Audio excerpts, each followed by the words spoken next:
Magandang araw po sa inyo, Sir Blair, at sa lahat po ng inyong subscriber sa inyong YouTube channel. Isang malaking karangalan po para sa akin na isa sa buhay nyo ang aking kwento dahil isa ako sa inyong tagahanga. Alam ko po na marami ang makakarelate sa aking kwento dahil lahat po tayo ay merong itinuturing na isang kaibigan. At lahat ng magkaibigan ay dumadaan sa isang pagsubok. Pero hindi ko po inaasahan na kakaibang pagsubok ang kailangan naming pagdaanan ng aking kaibigan. Itago niyo na lamang po ako sa pangalan na Fabian. At ito ang aking kwento. Bata pa lamang ako ay magkaibigan na kaming dalawa ni Lauro. Hindi talaga taga roon sa aming lugar ang pamilya niya. Lumipat sila sa baryo namin dahil nakabili sila roon ng isang malawak na lupain na ginawa nilang taniman ng tubo. Nagbigay yun ng trabaho sa napakaraming tao sa aming lugar. Nakapagpatayo rin sila ng malaki at konkretong bahay na isang patunay na mayaman talaga ang pamilya nila. Isang umaga, habang nag-aalmusal kami ng aking lola na si Lola Bebang, ay bumisita sa amin si Lauro. May dala siyang isang basket ng mga prutas. Agad na nagningning ang mga mata ni Lola Bebang nang makita niya si Lauro. Ay nako, Lauro. Bakit naman hindi ka nagpasabi na bibisita ka sa amin? Tignan mo. At hindi pa ako nakaayos. At may dala ka pang mga prutas. Aba, para ba yan sa akin? Opo. Para po sa inyo itong mga prutas, Lola Bebang. Nabanggit po kasi sa akin ni Fabian na may sakit po kayo. Inuubo at nilalagnat daw po kayo. Ayun nga. Totoo yan. Pero medyo magaling naman na ako ngayon. Mukhang nag-alala ka sa akin, ha? Tama ba ako? Opo. Alam ko nga po na kapag tumatanda na, humihina na po ang katawan. Kaya naman po paniguradong mas humina po kayo nung magkaroon po kayo ng sakit. Nako, kalabaw lamang at tumatanda. At hindi ako kalabaw. Malakas pa ako. Kung gusto mo magpatabling-tabling pa ako dyan sa labas para makita mo kung gaano pa katibay ang aking mga buto. Si Lola talaga Talagang naisipan niyo pang tumambling ha. Kahapon nga nirereklamo niyo yung sakit ng rayuman niyo Saka hindi po ba? Sandali lang kayong nakatayo at nangangalay na kagad kayo. At gusto niyo na kagad umupo. Tumahimik ka nga dyan, Fabian. Sinisiraan mo naman ako dito kay Lauro Lauro, huwag kang maniniwala sa sinasabi ng kaibigan mo, ha? Abay, malakas pa talaga ako. Sa totoo lang nga pakiramdam ko ay kayang-kaya ko pang ang mga anak. Kaya kung pakakasalan mo na ako ngayon, ay makakabuo pa tayo ng isang basketball team at may kasama pang muse. Uy Lola, ano ba? Hindi ka ba kinikilabutan dyan sa sinasabi mo kay Lauro? Pambihira ka naman Ay nako. Oo nga pala. Pasensya na, Lauro. Minsan talaga hindi ko ba maintindihan. Hindi ko na alam kung ano pa lumalabas sa bunganga ko. Ayos lang po, Lola. Basta magpagaling po kayo ng tuluyan, ha? Saka, kumain po kayo palagi ng prutas para maging malakas ang panlaban nyo sa mga sakit. Madali po talaga tayo magkasakit ngayon kasi pabago-bago po ang takbo ng panahon. Maraming salamat talaga. Napakabait mo talaga. Kaya napakaswerte ng babaeng mapapag-asawa mo. At sana ay ako ang swerteng babae na yon. Lola! Ano ba? Lola ka ng lola dyan Kasi hindi na komportable si Lauro sa mga sinasabi niyo sa kanya. Ang tanda-tanda niyo na'y kumakarengking pa kayo. Gusto niyo bang bumangon si Lolo sa hukay at pagalitan kayo kasi lumalandi pa kayo? Ipapaalala ko lang po sa inyo na noong inililibing na si Lolo ay abot hanggang kabilang baryo ang atungal niyo. Tapos sabi niyo pa nga sa kanya, sasama na kayo, di ba? Siyempre, joke lang yon. Para mas maging madrama ang eksena. Bakit ba? Ano ba mali sa ginagawa ko? Sakay din na baba ko ng lolo mo sa hukay. Dahil sigurado ako, nabuto na lang siya ngayon. Huwag kang mag-alala, Fabian. Ayos lang ako. Sanay na ako kay Lola Bebang. Ang totoo nga niyan Naaaliw ako sa kanya Nakita mo na. Ayos lang kay Laura. Tapos ikaw itong ang dami-daming sinasabi. Sa totoo lang, hindi ko akalain na maging si Lola Bebang ay magkakaroon ng paghanga kay Lauro. Akala ko ay hindi na nakakaramdam ng ganun ang lola ko kasi matanda na siya. Pero hindi ko rin naman masisisi si Lola Bebang dahil gwapo naman talaga ang kaibigan ko. Matangkad siya. Maganda ang pangangatawan at mistiso. Marami talagang kababaihan. Sa aming baryo, ang hayagang nagpapakita ng interes sa kanya. At tama rin na maswerte ang mapapangasawa ni Lauro dahil bukod sa kanyang itsura at kabaitan, ay napakayaman pa talaga ng kanyang pamilya. Oo nga pala, Fabian. Natapos mo na ba yung report sa mga na-deliver na tubo at yung mga naibenta natin noong nakaraang buwan? Kailangan ko na kasi sana ngayon yun Darating kasi mamaya si mama at papa. Dapat ay maipakita ko yun sa kanila pagdating nila. Malapit ko na matapos, Lauro. Siguro mamayang hapon, maibibigay ko na sa iyo yun. Sinubukan kong tapusin kagabi pero wala, inantok ako Pasensya ka na. Walang problema. Tamang-tama kasi gabi pa naman sila darating Pero kumusta pala ang kita noong nakaraang buwan? Maganda. Kasi mas tumaas ang kita ng tubuan kumpara sa mga nakalipas na buwan. Mabuti naman kung ganon. Maraming salamat, Fabian Kasi alam kong personal kang naghahanap ng masusuplayan natin ng tubo. Malaking tulong yon sa negosyo ng pamilya ko. Wala yun, Lauro. Napakaliit na bagay na mga ginagawa ko kumpara sa tulong mo sa akin at kay Lola Bebang. Yung pagbibigay mo sa akin ng mataas na posisyon sa negosyo nyo, kahit hindi ako nakapagkolehiyo, sobrang laking tulong na sa amin ni Lola. Karapat-dapat ka naman talaga sa posisyon na yun At wala akong pagsisisi na ibinigay yun sa'yo dahil nagagawa mo ng maayos ang lahat ng trabaho mo. Napangiti ako sa sinabing yun ni Lauro.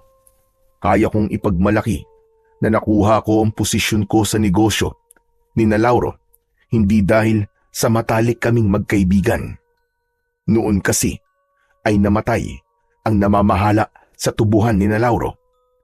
Biglaan yon, kaya nataranta siya kung sino ang ipapalit niya sa pwestong yon. Hanggang sa inalok na nga sa akin ni Lauro ang naturang pwesto. Sa una ay nagkaroon ako ng alinlangan, pero tinanggap ko pa rin. Mabilis kong natutunan ang mga pasikot-sikot sa pamamahala ng negosyo ni na Lauro dahil na rin sa gabay at tulong niya. Isa rin yun sa patunay na may mabuting puso si Lauro. Hindi siya tumitingin sa antas ng pamumuhay ng isang tao kung paano niya ito tatratuhin. Mas tumitingin siya sa ugali at kakayahan ng isang tao kesa sa laman ng bulsa nito. Pantay-pantay ang tingin niya sa aming lahat. Kahit pa mas nakakaangat siya sa amin pagdating sa estado ng pamumuhay. Oo nga pala. Kumusta yung pakikipaglaban mo sa mga aswang noong nakaraang linggo? Ngayon ko lang naitanong yan sa'yo kasi halos 1 linggo ko nasa Maynila Ayun, kahit pa paano, ay may mga aswang naman ako napatay.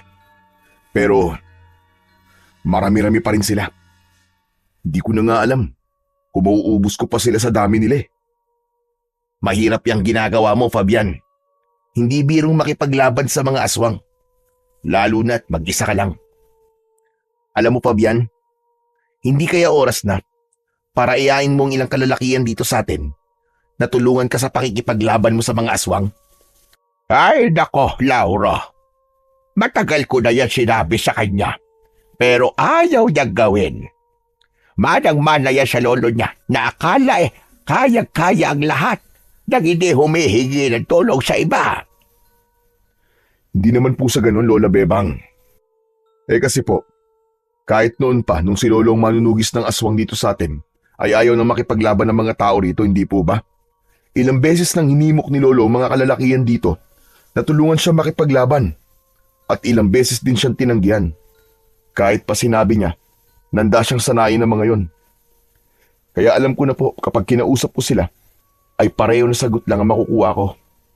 Hindi ko rin sila masisisi kasi alam ko naman na takot sila at delikado talaga makipaglaban sa mga aswang. Bakit kasi hindi na lang ako ang sanayin mo eh? Handa ako na tulungan ka sa mga laban mo. Nako, talagang kahaga-haga ka, Lauro. Hindi ka lang gwapo. Napakatapag mo pa. Hindi na kailangan, Lauro. Kaya kong tapusin ang laban na inumpisahan ng lolo ko. Ayoko malagay sa panganib ang buhay mo. Sakang gusto ko talaga ay akong uubos sa mga aswang na yun bilang pagiganti sa pagkakapatay nila kay lolo. Basta, kapag kailangan mo ng tulong, magsabi ka lang sa akin. O siya, paano? Kailangan ko na palang umalis. May gagawin pa kasi ako sa tubuan eh. O sige, Lauro. Magkita na lang tayo doon mamaya ah. Aalis na po ako, Lola. Kainin niyo na po yung mga prutas na dala ko ah. Oo naman. Hindi ko lang kakainin ang mga yan. Itatabi ko pa sa pagtulog ko. Bahagyang natawa si Lauro sa sinabi sa kanya ni Lola Bebang. Nang nakaalis na siya, ay tinignan ko si Lola sabay iling. O ano? Anong problema mo? At may pailing-iling ka pang nalalaban dyan. Ay nakola, nakakahiya po kasi kayo. Talagang nakikisali pa kayo sa mga babaeng nagkakagusto kay Lauro. Aba, iho. Masisisi mo ba ako? Sadyang napakagwapo at bait nung si Lauro. Walang babae ang hindi magkakagusto sa kanya kasi lahat ng katangian na hinahanap ng isang babae sa isang lalaki ay ibinigay lahat sa kanya ng Panginoon. Saka ito na lang ang isipin mo, Apo, ha? Kapag pinakasalan ako ni Lauro, ay magiging mayaman na tayo. Siyempre, lahat ng meron siya. Kalahati ng mga yon ay sa akin na.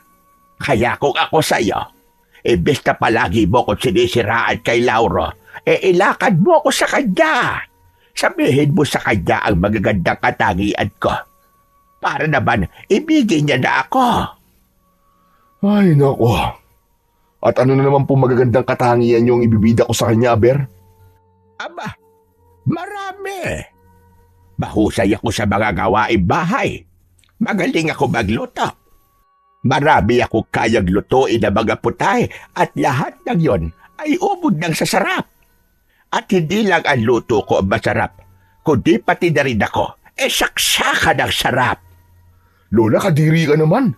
Talaga nagmumurang kamyas na kayo. Tama ka. Isa nga akong kabyas kasi meron pa akong asim. Asim sa kilikili, pwede pa. Lola, kinikilabutan ako sa mga sinasabi nyo. Hindi niyo po ba naiisip na parang apo niyo na po si Lauro? Kasi magkaedad lang po kami. Hoy, wala sa edad ng pag-ibig, Han eh. At bakit mo naman pipigilan ng isang matandang kagaya ko na magmahal? Aba, Apo, bilang daan taon na ilalagi ko rito sa mundo, kaya hayaan mo na akong maging masaya. Yung kasiyahan po kasi na gusto nyo ay imposible kong maibigay sa inyo. Basta, pabayaan mo na lang ako na magkagusto kay Laura. Kung hindi ba niya ako mahalin pabalik, ay walang problema sa akin. Basta sa pinagkukunan ko ng kilig, tapos ang usapan. Ay, ewan. Bahala na nga po kayo sa buhay nyo. Matanda na kayo. Kaya siguro naman alam nyo na ang ginagawa nyo. Ipinagpatuloy ko na lang ang pagkain ko habang si Lola Bebang ay panayang irap sa akin. Hindi ko naman talaga siniseryoso ang pagkagusto ni Lola kay Lauro. Naniniwala ako na paraan lang yun ni Lola para makipagkulitan sa akin. Saka ipinagpapasalamat ko rin ang ganung ugali ni Lola Bebang dahil talagang nakakaaliw siya. At maging si Lauro ay aliw na aliw sa kanya. Ngunit bigla akong natigilan nang maalala ko ang unos na kinakaharap naming lahat. Matagal ng problema ng aming baryo ang mga aswang. Buhay pa noon ang lolo ko at may pagsalakay na ng mga aswang na nangyayari sa lugar namin. Bilang si lolo ay isang manunugis, siya ang nanguna sa pagharap sa mga aswang noon. Ang lolo ko ang nagsanay sa akin para maging isa kong manunugis. Nakitaan niya kasi ako ng potensyal at siya mismo ang nagsabi sa akin na gusto niya na maging kagaya ko siya para kapag nawala na siya ay merong papalit sa kanya. Ngunit kailanman ay hindi ko inisip na papalitan ko ang lolo ko. Ang layunin ko, kaya ninais kong maging isang manunugis, ay para meron siyang katuwang sa pakikipaglaban sa mga aswang dahil walang kahit isang kalalakihan sa baryo namin ang gustong gawin yon. Kaya naman, nang mamatay si lolo sa kamay ng mga aswang, ay nabigla ako sa bigat ng tungkulin na pumatong sa aking balikat. Matapos kong kumain ng almusal, ay naghanda na ako sa pagpasok ko sa trabaho. Nang umalis ako sa aming bahay, ay dinala ko na rin ang aking notebook na naglalaman ng record ng kita ng tubuhan. Nakalagay din doon ang mga pinagdeliveran namin ng tubo nung nakaraang buwan. Habang naglalakad ako, ay isang babae na makakasalubong ko ang agad na kumuha sa aking atensyon. May bitbit siyang isang traveling bag. Nakasuot siya ng puting blusa at asul na palda. Sigurado ko na hindi siya nakatira sa aming baryo dahil hindi pamilyar sa akin ang mukha niya. Napahinto ako sa paglalakad. Pakiramdam ko ay may kung anong mahika ang kanyang kagandahan. Tama lamang ang taas niya. Balingkinitan ang katawan niya at morena ang kanyang balat. Simple ang ganda niya, pero yun ang klase ng ganda na hindi nakakasawang pagmasdan. Huminto ang babae sa harapan ko at napatulala ako. Excuse me, pwede ba magtanong? Ano eh? Ang sabi ko, kung pwede magtanong. Sige. Ano ba yun? Saan dito yung bahay ni Kapitana Ramona? Doon pa yon sa dulong bahagi nitong baryo. Kung gusto mo sasamahan na kita para hindi ka maligaw. Naku, sige. Pero hindi ba ako nakakaabala sa'yo? Baka may gagawin ka. Wala naman. Tara, samahan na kita. Maraming salamat ha. Sige. Ako na magdadala ng bag mo. Naku, hindi na. Kaya ko na to. Hindi naman to mabigat eh. Saka nakakahiya na sa'yo. Naabala na nga kita tapos pagbibitbitin pa kita nitong bag ko. Nang ngumiti ang babae, ay para bang tumalon ang puso ko. Alam ko na sa unang kita ko pa lang sa kanya ay nakaramdam na kagad ako ng paghanga. Habang naglalakad kami ng babae, ay hindi ko talaga mapigilang mapasulyap sa kanya. Sinabi ko sa sarili ko na kailangan ko siyang kausapin para malaman ko ang pangalan niya. Miss, hindi ka taga rito, di ba? Hindi. Sa Maynila ako nakatira. Ah, pasensya ka na kung marami akong tanong Pero, kaano-ano mo ba si Kapitana? Bakit mo siya hinahanap? Sa kanya kasi ako makikituloy ng ilang buwan. Ako kasi yung teacher na napiling puntahan itong lugar nyo para magturo sa mga batang hindi nag-aaral sa school. Naku, teacher ka pala. Kung ganun, dapat pala ma'am ang itawag ko sa'yo. Naku, kahit wag na. Kahit Althea na lang. Bagong guro pa lang kasi ako, kaya hindi ako sanay na tawagin na ma'am, lalo na't hindi ko estudyante ang tumatawag sa akin. Kung ganun Althea pala ang pangalan mo. Ako nga pala si Fabian. Pero, maganda pala ang gagawin mo rito sa baryo namin Sa totoo lang yan maraming bata rito ang hindi pa marunong magbasa at magsulat. Masyado kasing malayo ang paaralan dito Tapos yung iba, wala talaga silang pera para makapag-aral. Kaya nga itong baryo nyo talaga ang napili ng gobyerno para padalhan ng isang guro. Sana talaga ay maturuan ko ng maayos sa mga bata rito. Lihim akong napangiti dahil nagtagumpay akong malaman ang pangalan ni Althea. Hindi nagtagal ay nakarating na kami sa bahay ni Kapitana Ramona. Oh, Althea, yan yung bahay ni Kapitana. Kumato ka na lang. Sigurado naman ako na nandyan siya sa loob. Maraming salamat ulit sa iyo, Fabian Naku, walang anuman yun. O paano? Iwanan na kita rito Mag-iingat ka. Sige, ikaw rin. Ingat ka. At salamat ulit. Muling ngumiti si Althea sa akin. Gumanti ako ng matamis na ngiti sa kanya bago ako tumalikod at naglakad palayo. Hindi na naalis ang ngiti ko hanggang sa makarating ako sa tubuan. Hindi ko na kasi matandaan kung kailan ang huling beses na kinilig ako sa isang babae. Masasabi ko na may pambihirang ganda talaga si Althea para mabiyag niya agad ako ng ganun kabilis. Maraming magagandang babae sa aming baryo pero kahit isa sa kanila ay hindi ako nakaramdam ng ganun. Hindi naman sa mapili ako pero siguro ay sadyang wala sa mga babae sa baryo namin ang nais kong makasama habang buhay. Nakasalubong ko si Lauro at agad na kumunot ang noo niya nang makita ko. Oh, kakaiba yata ang ngiti mo ngayon, Fabian May maganda man nangyari. Baka naman pwede mong sabihin sa akin. Diyos ko, talagang napakaganda. Sobrang ganda.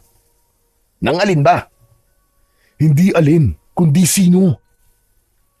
Lauro, may nakilala kasi akong isang magandang babae habang papunta ako rito. Grabe, iba ang dating niya. Pakiramdam ko ay nagugustuhan ko na kagad siya. Kaya naman pala ang ganda ng ngiti mo Abot tingi. Para kang jumakpat sa loto. Sino naman yung babae na yan? Baka pwede mo naman akong ipakilala dyan. Oo ba? Hayaan mo, kapag nagkita ulit kami, ipapakilala ko siya sa'yo.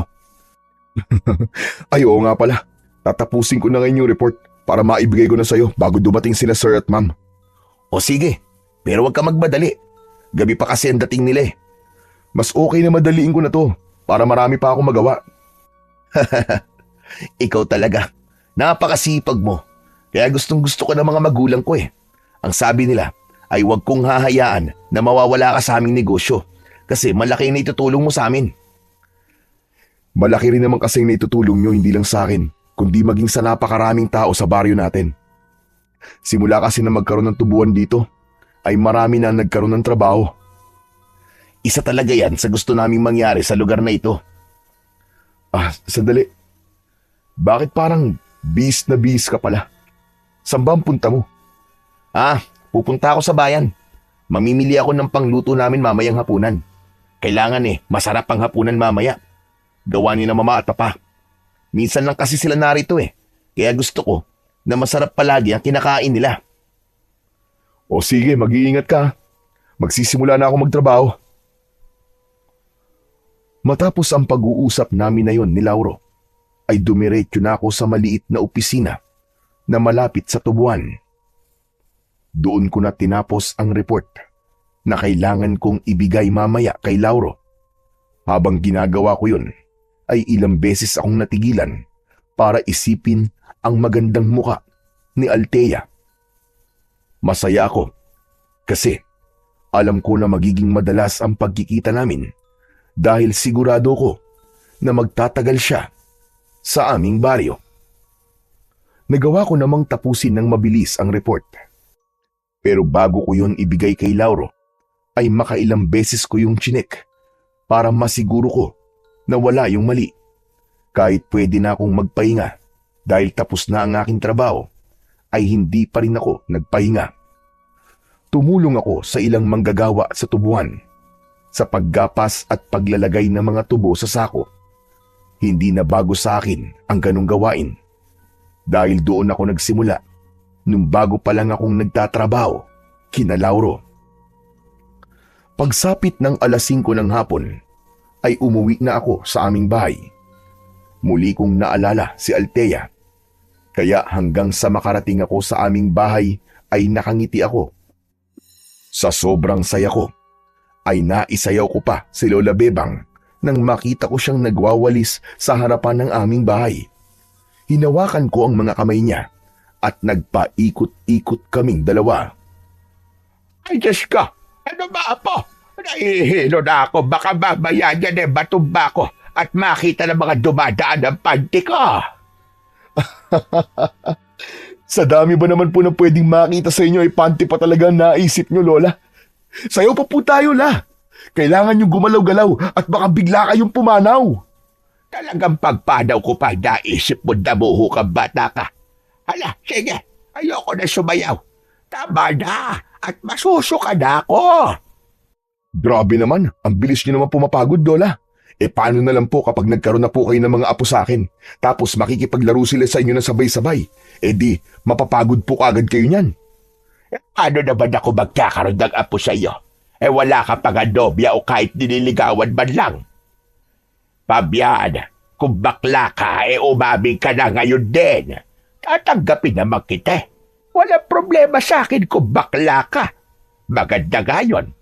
Para merong magkukulot ng buhok ko at magdadabit sa akin ng maganda. At baka sakaling mabihag ko na ang puso ni Lauro. Hoy, Lola, hindi po ako bakla, ha? Hindi porke wala akong nobya o nililigawan ay bakla na kagad ako. Talagang hindi lang po ako nagmamadali pagdating sa larangan ng pag-ibig. Aba, bigla ka namang naging makata ngayon. Sandali nga po. Bakit mo nga pala nasabi kanina na paano kung magkaroon ako ng mga apo sa iyo? May ibig ka ba sabihin doon? Huwag mo sabihin na. Naku po, Diyos ko. Nakabuntis ka. Diyos ko naman, Pabian. Hindi ba sabi ko sa iyo, huwag kang mabubuntis nang hindi ka pa kasal. Kasalanan sa Panginoong Diyos yan. Lola, huminahon ka lang. Baka mamaya may makarinig sa'yo, tapos isipin na nakabuntis talaga ako. Hindi po ako nakabuntis. May nakilala lang po akong babae na nagustuhan ko. Napakaganda po niya at mukha po siyang mabait. Aba, sino naman ang malas ay maswerteng babae na yan? Bago lang po siya rito sa baryo natin, La. Isa po siyang teacher na galing sa Maynila. Magtuturo po siya sa mga bata rito sa atin.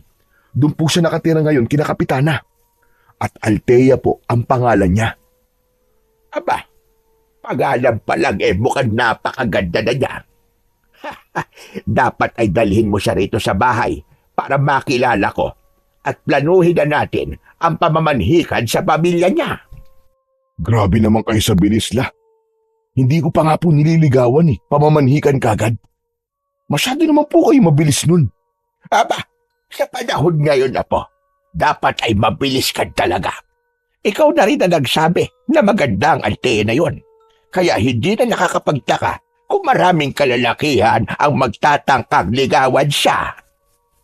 Sigurado ko na marami kang magiging kaagaw sa kanya, Apo.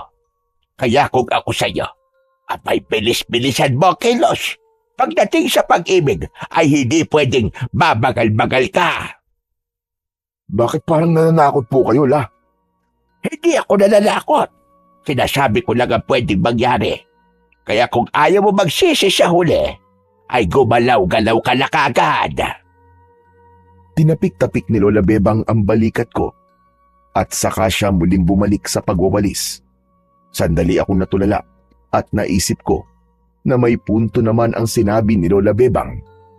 Posible na dagsain na manliligaw si Althea, lalo na kapag marami ng binata sa lugar namin ang makakakita sa kanya. Hindi pa naman ako sanay na makipagkompetensya. Ang problema nga lang ay kung gusto rin ba ako ni Althea. Sa ganda kasi niyang yun ay tila imposible na magkagusto siya sa isang lalaki na kagaya ko na mahirap. Kinagabihan ay hindi ako makatulog dahil sa pag-iisip kay Althea. May isang parte ng utak ko na nagsasabi na dapat na akong kumilos para ligawan siya. Pero naisip ko rin na baka hindi maging maganda ang dating nun kay Althea dahil hindi pa nga kami magkakilala ng gusto. Tapos liligawan ko kagad siya. Nang sandaling yon ay alam ko na kailangan ko ng makakausap at alam ko na si Lauro ang pwede kong kausapin pagdating sa bagay na yon. Mas marunong kasing manligaw ng babae si Lauro kaysa sa akin, kaya sigurado na makakahingi ako sa kanya ng mga tips. Bumangon ako sa papag. Nasa tabi ko si Lola Bebang na nagising sa pagtayo ko. O apo, saan ka ba pupunta? Kina Lauro lang po. Makikipag-usap lang po ako sa kanya. Gaano ba kaimportante ang sasabihin mo sa kanya? At talagang ganitong oras ka pa pupunta sa bahay nila? Pagpabukas mo na lang yan. Gising pa naman po si Lauro ng ganitong oras eh. Saka mabilis lang po ako. Babalik din po ako agad. Ay bahala ka ga sa buhay mo. Basta't mag-iingat ka. Lumabas na ako sa maliit naming kwarto. Kinuha ko ang itak sa kusina at isinabit ko yun sa aking bewang. Tuwing lumalabas ako sa gabi, ay hindi pwedeng wala akong dalang itak. Kailangan ko yun dahil hindi ako sigurado kung meron bang aswang ang bigla na lamang aatake sa akin. Nang lumabas ako, ay sumalubong sa akin ang malamig na simoy ng hangin. Kampante akong naglakad papunta sa bahay ni Lauro. Hindi na bago sa akin ang magpunta sa bahay ng kaibigan ko ng ganung oras. Kapag merong gumugulo talaga sa isip ko, ay ginagawa ko yun. Minsan din ay si Lauro naman ang nagpupunta sa bahay namin ng 10 oras ng gabi kapag gusto niya ng kausap. Hindi nagtagal ay nasa harapan na ako ng malaking bahay ni Lauro. Walang gate ang bahay nila, kaya dumiretso na ako sa tapat ng pinto nila. Kakatok na sana ako nang may marinig akong kaluskos sa likod na bahagi ng bahay ni Lauro. Napakunot ang noo ko. Kinabahan ako nang hindi ko alam. Kapag nakakaramdam ako ng ganong klase ng kaba, ay hindi ko yun ipinagsasawalang bahala dahil madalas ay may nakikita ako na aswang. Nagtungo ako sa likod ng bahay ni Lauro at nakita ko sa hindi kalayuan si Lauro na mag-isang naglalakad. Tinatahak niya ang daan papunta sa gubat. Tatawagin ko sana siya pero hindi ko itinuloy dahil baka makabulahaw ako sa mga kasama ni Lauro sa bahay. Lalo na't nandoon na ang kanyang mga magulang. Kaya ang ginawa ko ay sinundan ko si Lauro. Pero nang nakapasok na siya sa gubat, ay bigla siyang nawala sa paningin ko. Hala! Nasaan na yun? Ang bilis naman niyang nawala. Tawagin ko nga. Lauro! Lauro! Lauro ako to! Lauro! Paulit-ulit kong tinawag ang pangalan ni Lauro pero wala akong nakuwang sagot maski isa. Anak ng... Ano kayang gagawin niya rito sa gubat ng ganitong oras? Hindi ba siya natatakot na baka makita siya ng mga aswang? Ano kayang pumasok sa utak ng lalaking yun? Kaya naman, nagdesisyon akong hanapin ang kaibigan ko para masiguro ko ang kaligtasan niya. Hindi ko kasi kayang umuwi tapos mag-iisip ako kung may nangyayari bang masama sa kanya. Naging matyaga ako sa paghahanap kay Lauro. Tinalasan ko rin ang aking pakiramdam. Hindi kasi lingid sa aking kaalaman na may mga nagsabi na nakakita sila ng aswang sa gubat. Inihanda ko ang sarili ko at inilabas ko mula sa kaluban ang aking matalas na itak. Pilit kong sinalay ang aking mga mata sa dilim. Kahit papano ay nagpasalamat ako kasi bilog ang buwan ng mga oras na yon. Kaya kahit konti ay may liwanag sa aking dinadaanan. Maya-maya pa ay may narinig akong kakaiba. Tunog yun na parabang may kumakain.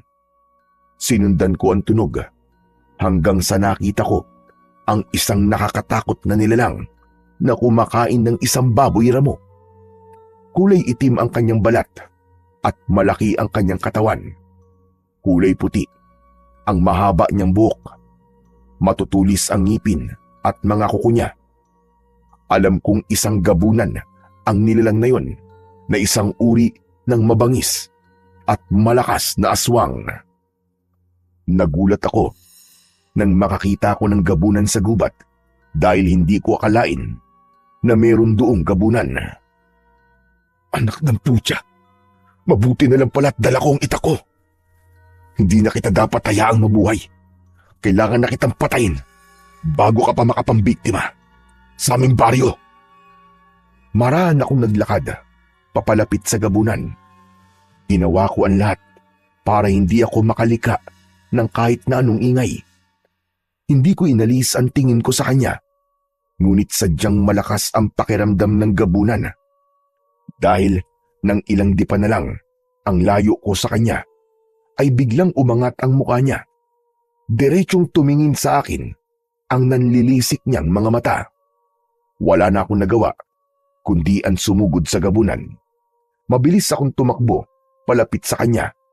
Inakala ko na susugod din ang gabunan, pero katakataka na tumakbo siya palayo. Hinabol ko ang gabunan. Alam ko ang pasikot-sikot sa gubat, kaya naman kumaliwa ako at tinako ang ibang daan.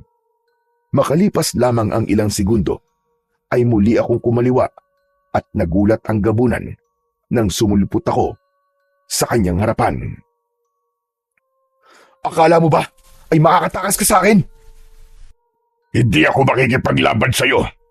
Hayaan mo na lang ako makalis. Hanep pa.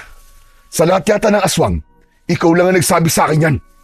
Hindi kita hayaang makaalis, hayop ka. Dahil sigurado ko na manggugulo ka sa aming baryo kapag hinayaan pa kitang mabuhay. Malakas akong sumigaw, sabay sugod. Mabilis namang naiwasan ng gabunan ang pag-atake ko gamit ang aking matalas na itak. Agad akong humarap sa kanya, pero malakas niya akong itinulak. Sa lakas ng pagtulak niya sa akin, ay halos lumipad na ako. Nagpagulong-gulong ako ng pasadsad sa lupa. Nang tumayo ako, ay wala na sa harapan ko ang gabunan. Luminga ako, pero wala na akong makitang bakas kung saan siya nagpunta. Hoy! Bumalik ka rito, duwag! Harapin mo ako! Buisit! Nakatakas pa ang hayop! Nanlamig ako nang maalala ko bigla ang kaibigan kong si Lauro. Kinabahan ako kasi naroon din siya sa gubat. Hindi malabong makita siya ng gabunan at kapag nangyari yon, ay paniguradong hindi maganda ang mangyayari kay Lauro, lalo na't wala naman siyang kaalaman pagdating sa pakikipaglaban. mas lalo akong nagpursige sa paghahanap kay Lauro. Halos mapatid na ang ugat sa leeg ko sa pagsigaw sa pangalan niya. Hanggang sa may narinig akong kaluskos sa likuran ko. Parang may tumatakbo ng mabilis, papalapit sa akin. Agad akong humarap. Tatagain ko sana ang nasa likuran ko dahil inisip ko na gabunan yun. Pero nabitin ang pagtaga ko nang malaman kong si Lauro yun. Maging si Lauro ay nagulat din dahil halos dumikit na ang talim ng itak sa leeg niya. Mabilis ko namang ibinaba ang itak at nakahinga ko ng maluwag nang makita kong ligtas ang kaibigan ko. Oh, bakit mo naman ako tatagain? Akala ko'y mapupugutan na ako ng ulo eh. Ikaw pala. Pasensya na. Akala ko kasi ikaw yung gabunan eh. Ano? Gabunan? Anong gabunan na sinasabi mo? Isa yung uri ng aswang. May nakita akong gabunan dito kanina. Lalabanan ko nga sana pero nakatakas eh. Hindi ko alam kung bakit niya yung ginawa. Gayong alam ko sa mga ganong uri ng aswang ay mababangis lahat at hindi umaatras pagdating sa pakikipaglaban. Ngayon ko lang nalaman na may ganyang klase pala ng aswang. Pero ano palang ginagawa mo rito? Bakit napadpad ka rito ng ganitong oras? Yun na nga. Pupuntahan sana kita sa bahay niyo kasi gusto ko ng kausap. Pero nakita kita na pumasok dito sa gubat kaya sinundan kita. Eh ikaw, anong ginagawa mo rito ng ganitong oras? Hindi ka ba natatakot na baka mamaya may aswang na umatake sa'yo? Hindi kasi ako makatulog eh. Kaya naisipan kong mangaso. Teka nga, at kailan ka pa natutong mangaso? Matagal na. Hindi ko lang sinasabi sa'yo. Kung nangangaso ka, nasaan ang gamit mo? Wala naman ako nakikitang may pana o baril kang dala. Ah, iyon ba? Naiwan ko kung saan eh. Pero bukas ng umaga ko nalang babalikan. Ang mabuti pa, umalis na tayo rito at baka mamaya bumalik yung gabunan na sinasabi mo eh. Tara na! Sige, mabuti pa nga. Kung ako lang kasi ang nandito ay talagang tutugisin ko ang gabunan na yon. Hindi ako lalabas ng gubat nang hindi siya napapatay. Pero dahil kasama kita, kailangan na nating umalis. At baka kung ano pang mangyari sa'yo dito eh. Magkasama kaming lumabas ni Lauro ng gubat. Hindi nagtagal ay nakarating na kami sa likod ng bahay nila. At huminto kami roon. Ah, oo nga pala. Ano ba yung sasabihin mo sa akin? Sa tingin ko kasi importante yan. Kasi kapag gusto mo akong kausapin ng ganitong oras, ay dalawa lang naman ang dahilan. May mabigat kang problema o hindi kaya, hihingi ka ng payo sa akin. Bukas ko na lang sasabihin sa'yo. Nawala na ako ng ganang magkwento dahil sa gabunan na yun. Yun na kasi ang iniisip ko ngayon eh. Bukod pala sa mga pangkaraniwang aswang, ay may gabunan din pala akong kailangan tugisin. Sigurado ka ba? Baka mamaya niyan hindi ka makatulog nang hindi mo nasasabi sa akin ang gusto mong sabihin. Bukas na lang talaga. Saka okay na ako kasi alam kong ligtas ka na. Napakaswerte ko talaga na meron akong kaibigan na kagaya mo, Fabian. Pakiramdam ko tuloy meron akong personal na tagapagtanggol. Siyempre naman, hindi ko pwedeng hayaan na may masamang mangyari sa'yo, no? Kasi para na tayong magkapatid. Kahit pa nga buhay ko, kaya kong isugal para sa'yo, tol. Ganun ka kalakas sa akin eh. Para namang maiiyak ako sa sinabi mong yan eh. Sige na, tama na to. At baka magkaiyakan pa tayong dalawa dito. Sige na tol, bumalik ka na sa loob ng bahay nyo at bukas na lang tayo mag-usap. Huwag ka nang babalik sa gubat ha, delikado ron. Oo tol, hindi na. Nakakaramdam na rin ako ng antok eh. Matutulog na lang ako. Hinintay ko munang pumasok si Lauro sa bahay nila bago ako naglakad pauwi sa amin. Masasabi ko na maswerte rin talaga ako na naging kaibigan ko si Lauro. Hindi dahil sa mga bagay na naitutulong niya sa akin, kundi dahil sa natagpuan ko sa kanya ang isang kapatid na wala ako. Sa tagal na naming magkaibigan ay masasabi ko na walang kahit na anong bagay o tao ang makakasira ng aming pagkakaibigan. Kinaumagahan, habang nag-aalmusal kami ni Lola Bebang, ay ikinuwento ko sa kanya ang nangyari nung nakaraang gabi. Maging siya ay nagulat nang malaman niya na merong gabunan sa aming baryo. Sa tagal ko na rito, ay ngayon ko lang nalaman na meron palang gabunan dito sa atin. Kahit na ang lolo mo ay hindi nakakita ng gabunan nung nabubuhay pa siya. Kaya nga po nakakagulat talaga, Lola. Kinabahan tuloy ako kasi alam ko mas mahirap pong kalaban ng isang gabunan kumpara sa mga pangkaraniwang aswang. Kahit mag-isa lang siya, ay parang isang batalyon ng mga aswang ang katumbas niya. Sinabi mo pa. Naalala ko tuloy ang sinabi ng lolo mo noon na sa lahat ng aswang, ang gabunan ng ayaw na ayaw niyang makalaban dahil malalakas talaga sila. Pero totoo ba ang sabi-sabi na maganda ang katawan ng isang gabunan, apo? Meron ba siyang pumuputok na mga abs? Meron, Lola. Teka, sandali. Mukhang iba na yung nasa utak mo, Lola, ha?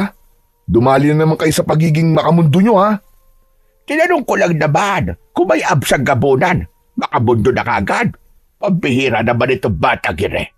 Hindi ba pwedeng gusto ko lang malaman kung totoo sabi-sabi na may magandang katawan na mga gabunan? Naputol ang pag-uusap namin ni Lola Bebang nang marinig namin ang pagtawag ni Lauro sa labas.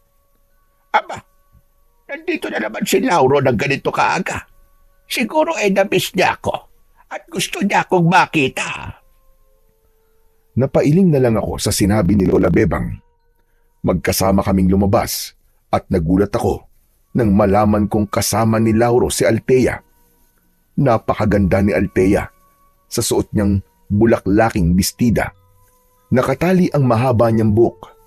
Napatulala ako pagkakita ko kay Althea. Aba, sino yung babaeng kasama mo, Lauro? Huwag mo sabihin na nobya mo yan.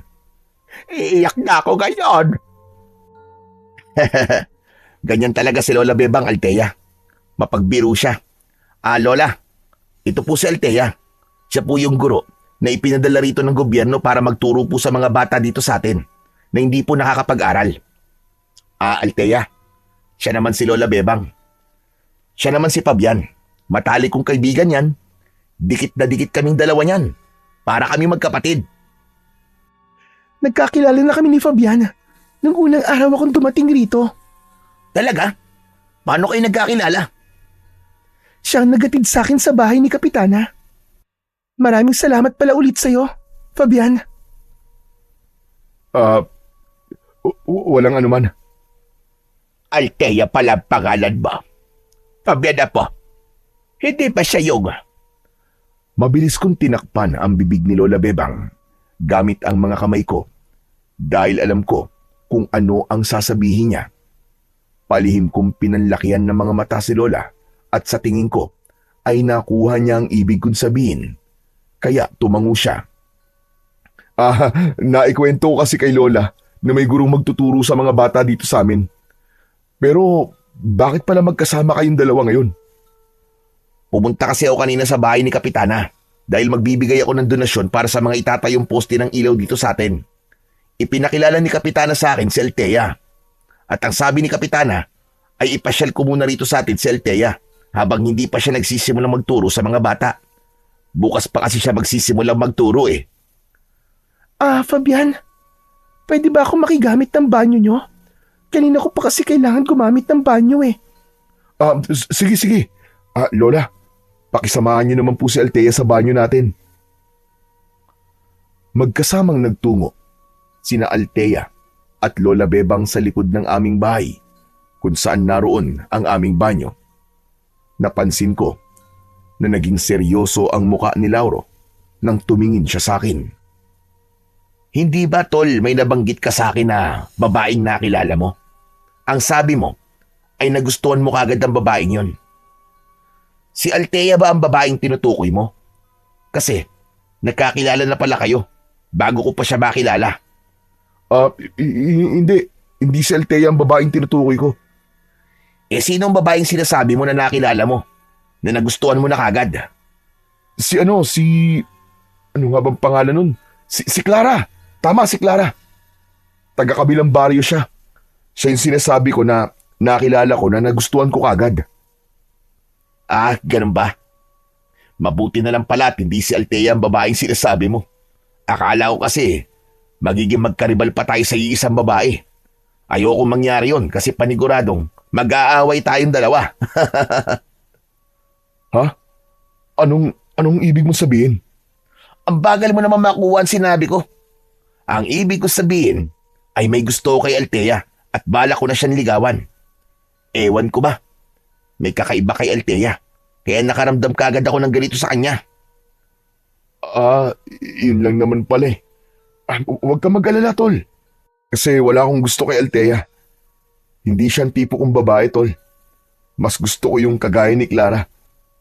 Pero tol, hindi ka ba natatakot na marami kang magiging karibal kay Althea? Sa ganda niyang yun, sigurado ako na marami ang manliligaw sa kanya dito sa lugar natin. Naisip ko na nga rin yan eh. Pero wala akong pakialam kahit gaano karami ang manliligaw kay Althea. Wala akong kontrol sa bagay na yon. Ang meron lang akong kontrol ay kung paano ko ipapakita kay Althea na malinis ang intensyon ko sa kanya. Hindi na ako nagsalita dahil bumalik na sina Lola Bebang at Althea. Nakakatuwa naman ito si Althea. At sabi ko sa kanya ako na ang iigib ng tubig sa balon. Pero nagpumilit siya na siya na raw ang gagawa nun. Dahil wala raw balon sa lugar nila sa Maynila. Gusto ko po kasing maranasan dito yung mga bagay na hindi ko pa na-experience sa Maynila. Mauna na pala kami . Sigurado ko na aabutin kami ni Althea na maghapon sa dami ng magagandang lugar na pwede kong pagdalhan sa kanya dito sa baryo natin. O sige. Sige tol, mag-iingat kayong dalawa. Ikaw na rin pala muna ang bala sa tubuan ngayong araw . Magiging abala muna ako rito kay Althea. Sige tol, akong bahala. Pagkasabi ko nun, ay ngumiti na lang ako kay Lauro. Malungkot kong pinagmasdan sina Lauro at Althea habang naglalakad sila palayo. Pakiramdam ko ay sinuntok ako ng malakas sa dibdib ng sandaling yon. Hindi ko kasi inakala na darating ang panahon na magkakagusto kami ni Lauro sa iisang babae. Ano? Ano pakiramdam? Masakit pa. Ano po ba sinasabi niyo dyan? Ay sus! Huwag ka na nga magmaang-maangan pa. Alam ko na si Althea yung babaeng ikinuwento mo sa akin na nakilala mo na nagustuhan mo kagad. Hay nako, ang tadhana nga naman. Bakit kay lupit mo? Bakit mukhang mag-aagawan pa ang dalawang magkaibigan sa iisang babae? Kailan pa po kayo naging makata, Lola? Abay ngayon lang. Pero ano nang gagawin mo ngayon, iho? Makikipagkumpetensya ka ba kay Lauro sa puso ni Althea? Hindi po. Wala po akong balak na gawin yan, Lola. Ayoko pong masira ang pagkakaibigan namin ni Lauro na dahil lang sa isang babae. Magpaparaya na lang po ako. Saka sigurado ko na sa aming dalawa ni Lauro ay mas may pag-asa si Lauro kumpara sa akin. At bakit mo naman nasabi yan? Lola naman, kailangan ko pa po ba't sagutin ang tanong nyo? Malamang. Kaya ko ga'y tinatanong para sagutin mo. Kasi mayaman po si Lauro. Ako mahirap. Aminado rin po ako na mas gwapo siya sa akin at malakas ang dating niya sa mga babae.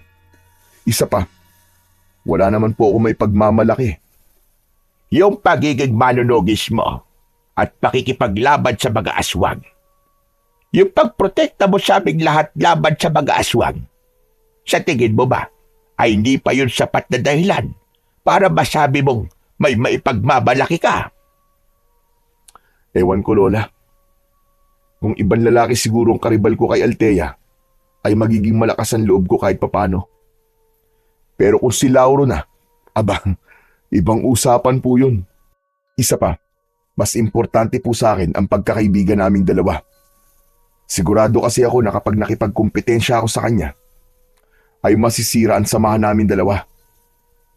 Hindi na ako makikialam sa iyo pagdating sa bagay na iyan. Pero wag mo rin siya nakakalimutan na importante rin at sarili mong kaligayahan, apo. Minsan, may mga bagay tayong kailangang gawin para maging masaya tayo. Para hindi darating ang panahon na magsisisi ka kung bakit hindi mo ginawa ang bagay na iyon.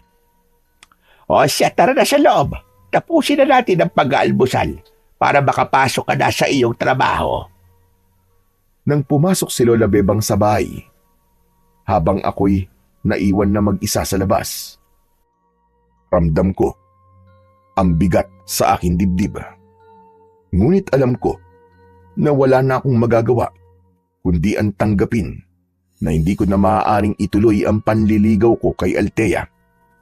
Kailangan kong magparaya dahil mas importante para sa akin ang pagkakaibigan namin ni Lauro. Simula noon ay para akong pinapahirapan araw-araw kapag nakikita ko sina Lauro at Althea na magkasama. Madalas, pagkatapos ni Althea na magturo sa mga bata, ay ipinapasyal siya ni Lauro. May mga pagkakataon na nakikita ko silang masayang nag-uusap sa may tubuhan. Pinilit kong alisin ang pagtingin ko kay Althea, pero labis talaga akong nahihirapan na gawin yun. Totoo nga ang sinasabi ng marami na mahirap kalaban ang puso. Isang umaga, papunta na ako sa tubuan nang mapadaan ako sa lugar kung saan nagtuturo si Althea sa mga bata. Meron dong bubong na gawa sa pawid. Nakita ko rin na naroon si Lauro na nakangiting pinapanood si Althea. Pero wala kay Lauro ang atensyon ko, kundi na kay Althea. Tila napakabagal ng galaw niya sa paningin ko. Kapag ngumingiti siya, ay napapangiti rin ako. Hanggang sa nakita ko si Lauro na papalapit sa akin. Agad kong inalis ang ngiti sa akin labi. O Fabian, anong ginagawa mo riyan? Gusto bang panoorin ang pagtuturo ni Althea sa mga bata? Tara, doon ka sa loob. Naku, hindi na kailangan, tol. Napadaan lang ako kasi papunta na ako sa tubuan eh. Napahinto lang ako kasi ngayon ko lang nakita na tinuturuan ni Althea ang mga bata. Natutuwa lang akong panoorin yung mga bata kasi mukhang nakikinig talaga sila kay Althea at tuwang-tuwa sila sa mga itinuturo nito. Mahusay kasing teacher si Althea at may paraan siya para makuha ang atensyon ng mga bata. Nakaka-proud nga siya kasi kahit ilang araw pa lamang niyang tinuturuan ng mga bata ay marami na ang nakakapagbasa kahit papano. Aba, mabuti na lang pala at siya ang ipinadala dito sa atin, di ba? Sinabi mo pa. Oo nga pala. Alam mo bang nililigawan ko na si Althea? Nagpaalam ako sa kanya kahapon at pumayag naman siya. Ang sabi niya sa akin, huwag kagad akong umasa na sasagutin niya ako. At yung panliligaw na gagawin ko sa kanya ay isang paraan yun para mas makilala niya raw ako ng lubusan. Aba, magandang senyalis na rin yan kasi pumayag siya niligawan mo siya eh. Biglang napatingin si Althea sa amin, pakiramdam ko ay nahulog sa lupa ang puso ko nang kumaway siya sa akin na sinundan niya ng matamis na ngiti. Tinawag ako ni Althea kaya wala na akong nagawa kundi ang lumapit sa kanya kasama si Lauro. Alam nyo, total lang dito na kayong dalawa, ay magandang tulungan nyo ako sa pagtuturo sa mga bata. Pero kailangan ko pa kasing pumunta sa tubuan, Althea. May trabaho pa akong gagawin doon. Eh di magpaalam ka sa boss mo. Nandiyan naman si Lauro eh. Naku, ako na nga magtatanong. Lauro, okay lang ba? Naisama natin si Fabian na magturo sa mga bata ngayon? Aba oo naman. Isang oras lang naman to, Fabian. Halos kalahating oras na nagtuturo si Althea rito. Kaya saglit na lang ang ilalagi mo rito. Ah, sige na nga. Mukhang wala rin naman akong magagawa, kundi pumayag. Labis na natuwa si Althea sa pagpayag ko. Binigyan niya kami ni Lauro ng mga flashcard na may mga nakasulat na salita. Isa-isa naming pinabasa ang mga yon sa mga bata. Doon ko nalaman na masaya palang magturo sa mga bata dahil sa tuwing tama ang pagbasa ng mga bata ay napapapalakpak ako. May mga pagkakataon na nahuhuli ko si Althea na nakatingin sa akin. Pero kapag nagkakasalubong ang mga mata namin, ay agad niyang binabawi ang tingin niya. Gusto kong isipin na may gusto rin sa akin si Althea dahil sa bagay na yon. Pero agad kong inalis yun sa isip ko dahil baka wala naman talaga yung ibig sabihin. Baka kasi umasa lang ako at masaktan ako dahil sa maling akala. Dahil sobrang nag-enjoy ako sa ginagawa namin, ay hindi ko na namalayan ang paglipas ng oras. Hanggang sa sinabi na ni Althea na tapos na ang klase at pinauwi niya na ang mga bata. Sabay-sabay na lumapit ang mga bata kay Althea. May ilan na yumakap pa sa kanya at meron ding nagpasalamat. Nang nakaalis na ang mga bata, ay saka humarap si Althea sa amin ni Lauro. Thank you sa pagtulong niyo sa akin sa pagtuturo sa mga bata ngayon ha. Sana nag-enjoy din kayo. Nakakatuwa palang magturo sa mga bata, no? Kitang-kita ko nga ang saya mo kanina eh. Sana, hindi to ang huling beses na sasamahan mo ako magturo, Fabian. Basta ba may oras ako eh. Sabihan mo lang ako. Alam mo naman kung saan ako nakatira, di ba? Althea, hindi ba nagpapasama ka sa akin sa bayan? Dahil may mga kailangan ka pang bilhin. Mas maganda kung ngayon na tayo aalis para mas marami tayong oras sa pagbili. Ay, oo nga pala. Nawala na yun sa isip ko ha. Teka, uuwi lang ako sandali sa bahay ni Kapitana para maligo at magpalit ng damit. Sasamahan na kita. Fabian, pumunta ka na sa tubuan. Siguraduhin mo na magtatrabaho ng maayos sa mga tao ron. Kung magkakaroon ng problema, sabihin mo kagad sa akin pagbalik ko. Nakangiti akong tumango kay Lauro. Pero napansin ko ang labis na kaseryosohan ng pagsasalita niya. Kinabahan ako dahil baka nahalata niya ang kakaibang ningning ng mga mata ko habang kausap ko si Althea.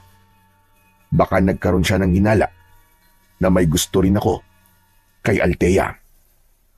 Nang umalis na sila ni Althea, ay saka lang ako naglakad papunta sa tubuan. Nag-focus na lang ako sa mga kailangan kong gawin para mawala ang selos na nararamdaman ko. Kinagabihan, hindi ko inasahan na may mga aswang nasasalakay sa aming baryo. Agad kong kinuha ang matalas kong itak at lumabas ako ng bahay para makipaglaban. 2 aswang ang agad na sumalubong sa akin, pero hindi ako nagpakita ng takot sa kanila. Tinaga ko ang isa sa braso nang akmang kakalmutin niya ko, habang ang isa naman ay sinaksak ko sa leeg na agad niyang ikinamatay. Nagpatuloy ang pakikipaglaban ko sa mga aswang. Inuna ko yung mga umaatake sa mga tao. Hanggat maaari ay ayokong may masasaktan sa mga tao sa aming baryo. Ngunit sa kasamaang palad, isang aswang ang nagawa kong kagatin sa braso. Mabuti na lang at nang sasaksakin ko siya sa tiyan, ay kumawala ang ngipin niya at doon na ako nagkaroon ng pagkakataon para laslasin ang kanyang leeg. Nang makita ng mga aswang na wala silang laban sa akin, ay nagsimula na silang umatras. Sabay-sabay silang tumakbo palayo hanggang sa tuluyan na silang nawala sa paningin ko. Napangiwi ako nang maramdaman ko ang hapdi ng sugat sa aking braso. Naglakad ako pauwi sa amin at nagulat ako nang hindi lang si Lola Bebang ang sumalubong sa akin, kundi maging si Althea. May dala siyang isang bag na hindi ko alam kung ano ang laman. May pag-aalalang inalalayan ako ni Althea at sumama siya sa pagpasok sa bahay namin. Pinaupo niya ako at isa-isa niyang inilabas ang laman ng kanyang bag. Meron dong benda, alkohol, bulak at mga gamot sa sugat. Anong gagawin mo, Althea? Bakit may mga ganyan ka? Malamang, lilinisan at gagamutin ko ang mga sugat mo. Baka may infeksyon yan kapag napabayaan. Huwag kang mag-alala, Fabian. Nag-aaral ako ng first aid, kaya alam ko ang gagawin ko. Relax ka lang. Kinuha ni Althea ang braso ko at sinimulan niya yung buhusan ng alkohol. Tiniis ko ang hapdi. Pagkatapos ay kumuha siya ng malinis na tela at pinunasan ang paligid ng sugat. Matapos niyang malinis ang sugat, ay nilagyan niya yon ng antibiotic ointment. Kinuha niya ang isang sterile na gasa at ginamit niya yon na pambalot sa akin sugat. Habang ginagawa yon ni Althea, ay nakatitig lang ako sa kanya. Hindi ako makapaniwala na paminsan-minsan ay hinahawakan ako ni Althea. O ayan, tapos na. Sigurado ako na hindi na mai-infect ang sugat mo. Ayos maraming salamat, Althea. Ang galing mo pala gumamot ng sugat, Althea. Hindi ka lang pala guro, kundi nurse din. Lola, may konti lang po ako nalalaman sa panggagamot ng sugat. Pero hindi po ako nurse. Pero pangarap ko rin po maging nurse dati. Pero nasa pagtuturo po talaga ang puso ko. Abay, napakaswerte naman pala ni Fabian ay nang mapapag-asawa mo. Naputo lang aming pag-uusap nang humahangos na dumating si Lauro. Nag-aalala niyang nilapitan si Althea. Hinawakan niya ang magkabilaang balikat ni Althea at tinignan niya ito mula ulo hanggang paa na para bang chinecheck niya kung may sugat si Althea. Ayos ka lang ba? Hindi ka ba nasaktan? Hindi ako nasaktan, kundi ang kaibigan mo. Pero ginamot ko ng sugat niya. Nakagat kasi siya ng aswang sa braso. Ano? Ikaw ang gumamot sa sugat ni Fabian? Oo. Nag-aaral kasi ako ng first aid at kailangan na malinisan kagad ang sugat niya kasi kagat yun eh. At teka, bakit parang hindi ka nag-aalala kay Fabian? Siya ang nasugatan, hindi ako. Sanay na kasi ang si Lauro na nasusugatan si Fabian sa tuwing nakikipaglaban sa aswang. Hindi na ito bago sa kanya. Ganun po ba? Pero, pwede po bang ipaliwanag niyo sa akin ang nangyayari? Sa totoo lang po, gulat na gulat pa rin ako hanggang ngayon kasi first time ko pong makakita ng mga aswang. Akala ko po dati hindi sila totoo, pero mali pala ako. Matagal nang may sumasalakay ng mga aswang dito sa baryo namin, Althea. Dati, ang lolo ko nakikipaglaban sa kanila. Pero sa kasamaang palad, ay napatay ng mga aswang si lolo. Matanda na kasi siya at mahina ng katawan niya. Kaya nangyari yun. Hanggang ngayon ay hindi pa rin nauubos sa mga aswang na sumasalakay. Dahil may hinala kami na gusto nilang gawing kuta ang aming baryo. Kasi malayo to sa Kabiasnan.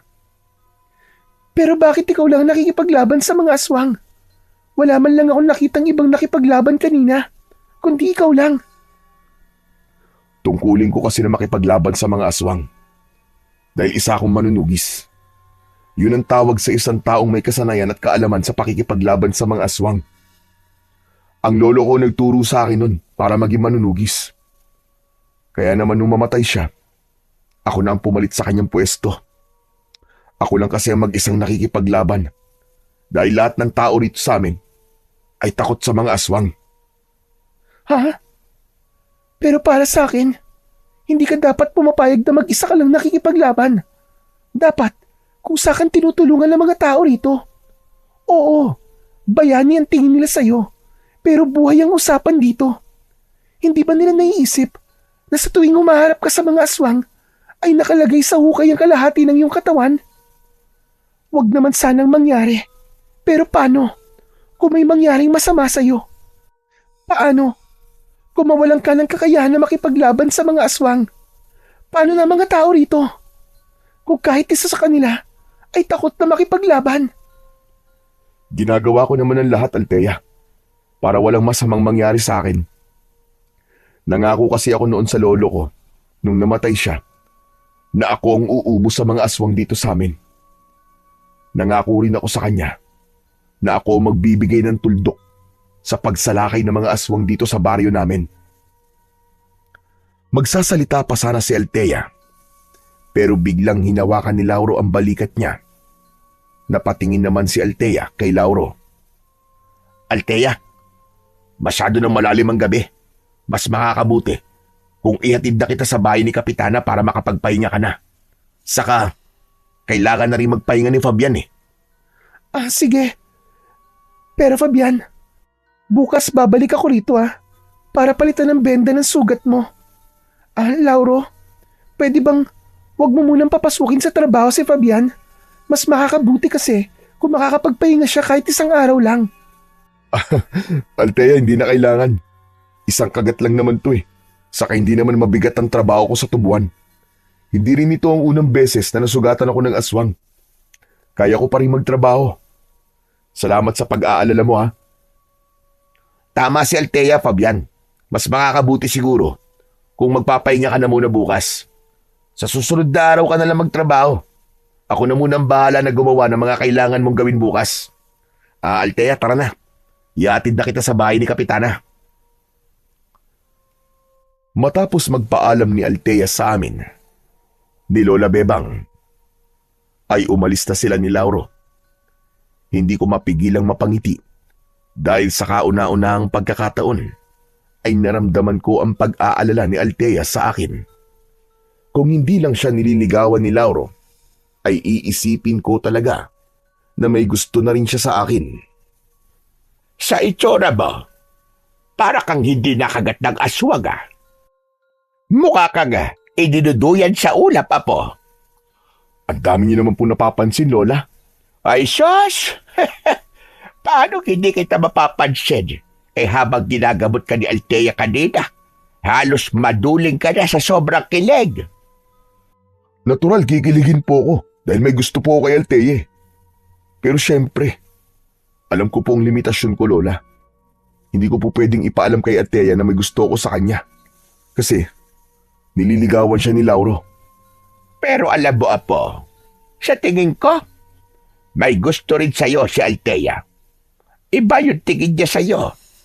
Babae rin ako. Kaya alam ko yon. Pwede ba, Lola? Huwag niyo na nga akong paasahin. Ay, sus! Halata namang kinikilig ka sa sinabi ko. Pero bahala ka sa buhay mo. Basta ako, ramdam ko na ikaw ang gusto ni Althea at hindi ang kaibigan mo si Lauro. Nang nagtungo na si Lola Bebang sa kwarto, ay hindi ko napigilan ang mapangiti dahil sa mga sinabi niya.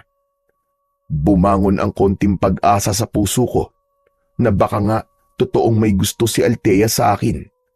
Ngunit agad na nawala ang pag-asa na yun nang maalala ko na gusto rin pala ni Lauro si Althea. Muli kong napagtanto na kung sakali na gusto rin ako ni Althea ay hindi pa rin pwedeng maging kami. Ayokong saktan ang damdamin ni Lauro, lalo na't ramdam ko na mahal niya si Althea.